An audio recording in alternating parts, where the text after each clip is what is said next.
Mana mungkin hidup ini indah kalau kita hidup tidak punya adab. Kalau kita hidup tidak punya budi pekerti. Kalau terlewat, bacalah apa itu budi pekerti. Apa itu budi bahasa. Kerana apa yang menyebabkan anak kita sekarang, dari umur 17, 16, 15, 14 sampai yang ada di tadika. Sampai yang ada di taska. Sudah tidak kenal adab lagi.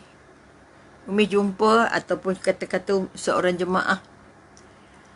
Jaga cucu umur 3 tahun. Okay. Tapi cucu boleh ambil penyapu pukul nenek dia. Ambil barang baling nenek dia.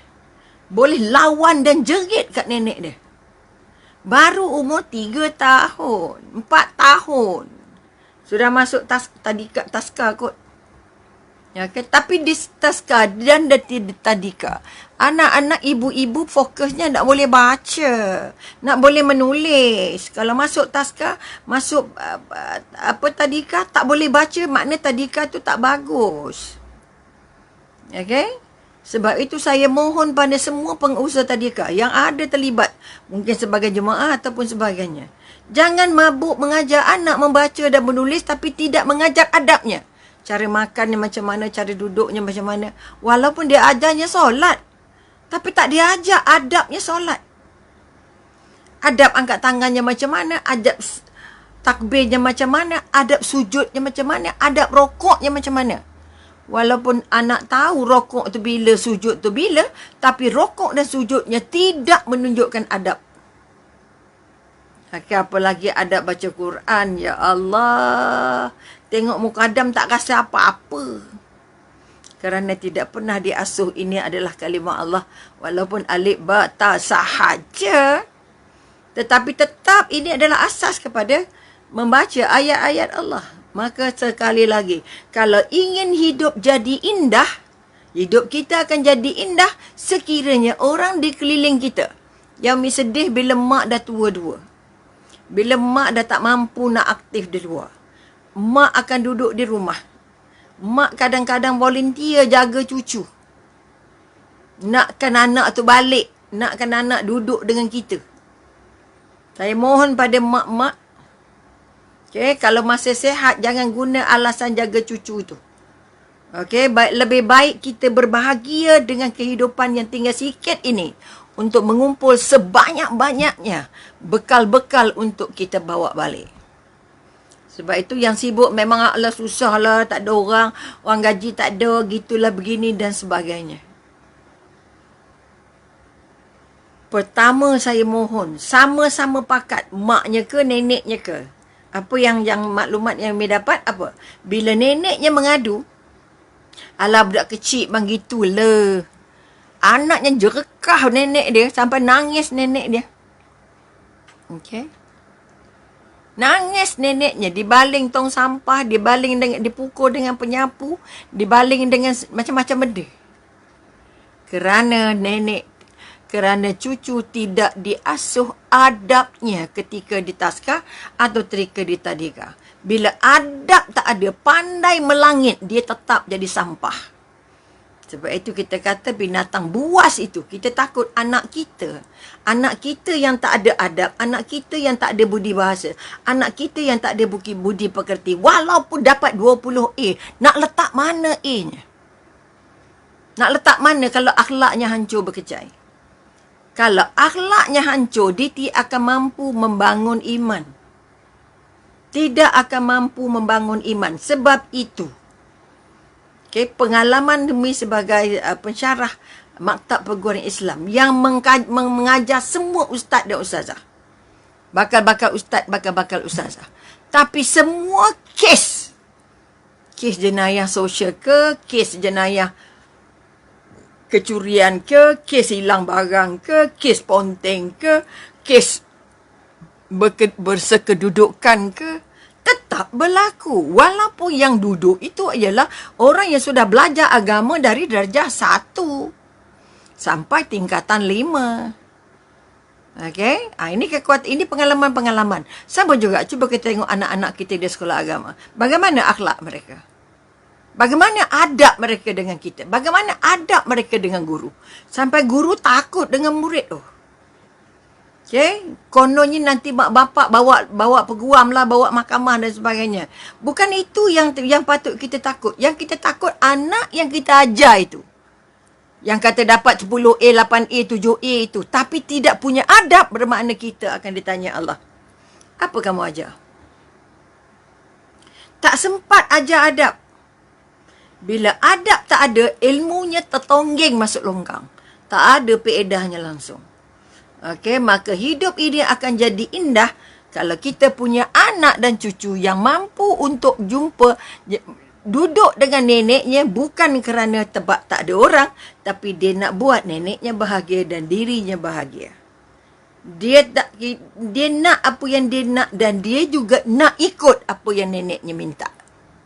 Ada yang minta suruh mandi, jerit-jerit. Ya Allah, marah-marah. Ada yang dia ambil komputer, iPad-nya. Mengamuk-ngamuk. Tak nak langsung dengar ke perintah orang dewasa. Ini lambang-lambang. Ini petanda-petanda awal bahawa cucu kita, anak yang nantinya bangun sebagai hamba yang tidak beradab. Kalau dia tidak beradab masa kecilnya, sulit untuk dia beradab bila dah besar. Bila dia tidak beradab dengan Al-Quran masa kecil, dia tidak akan beradab dengan Al-Quran semasa besar. Bila dia tidak beradab dengan Tuhannya, mak ayah jangan mimpi nak buat hidup ni jadi indah. Okay? Ni ada satu kes, sudah bawa bercuti seluruh dunia kerana duitnya banyak.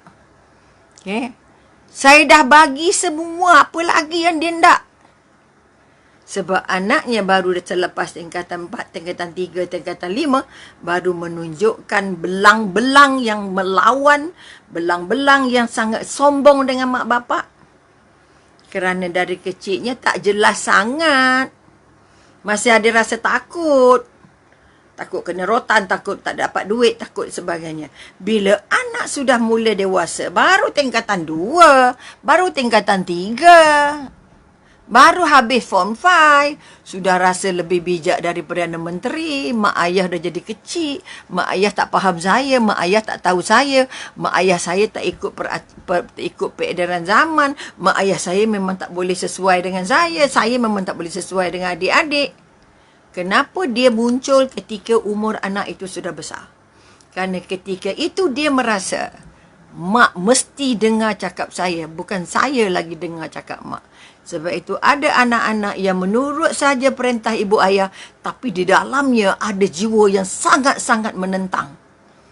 Jiwa itu akan makin lama makin besar, makin lama makin besar, dan apabila dia ada sedikit kebebasan, dia akan buat maknya tolak tepi dong. Ayahnya tolak tepi. Aku yang tahu. I know what I'm doing. I know best about me. I know what I want. Parents tak tahu. Ini yang sedang banyak Umi ni dah rasa bukanlah kena pening kepala. Tapi memikirkan inilah hadiah dari Allah untuk Umi. Layan, bantu juga semampunya. Sebab itu anak yang tidak ada, yang paling sulit untuk membuat ibu ayahnya bahagia. Ibu ayahnya indah dalam hidupnya bila dia sudah besar. Kita bayangkan anak besar patutnya lebih indah, betul? Kita bayangkan anak yang sudah tidak pakai pampers, tidak pakai susu, tidak lagi nak dipimpin ke tadika itu, sudah boleh pergi sekolah sendiri, boleh belajar sendiri, boleh pergi kampus sendiri, boleh memandu, belikan kereta. Tapi tak pernah nampak bahawa itu adalah satu daripada kebahagiaan-kebahagiaan yang sedang direka oleh ibu ayah. Tetapi kebanyakannya mengatakan itu menyulitkan, itu mahunya ayah, bukan mahunya saya. Saya dulu tak nak belajar ini, tapi suruh juga belajar. Hujungnya tak selesai. Alasannya mak bapak. Bayangkan, takut nak melawan. Kerana kita juga mungkin tidak cukup santunnya, tidak cukup adabnya, tidak cukup akhlaknya untuk mendalami jiwa anak-anak kita. Maka sekali lagi, hidup tidak akan jadi indah sekiranya kita ini, walaupun kita bagi semua makan, minum, pakai bayan. Okay? Kita berisau, takut kita jaga anak kita macam jaga binatang ternak. Minta maaf, kasar sikit. Yang kita utama apa makannya, apa pakainya, apa tidurnya, apa dia nak, apa keretanya, apa mainannya. Tidak pernah memikir apa aku nak masuk dalam kepalanya, apa yang aku masuk dalam jiwanya. Kasih sayang kita rasa sudah sempurna bila kita mampu beli mainan, beli makan, beli minum. Nak itu, nak ini dah selesai. Jangan. Tapi anak boleh tergas-tergas, jerit-jerit kat mak dia. Oi. Jangan main-main. Kalau kata umur 3 tahun kecil, bermakna dia akan lebih jahat lagi kalau lepas daripada itu.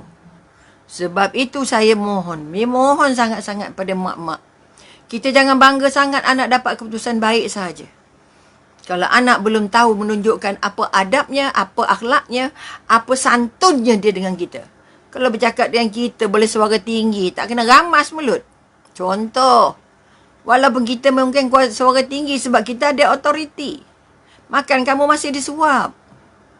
Contoh. Maka dengan sebab itu mak ayah, sekali lagi, jangan rasa besar sangat kerana kita yang tanggung. Jangan ungkit.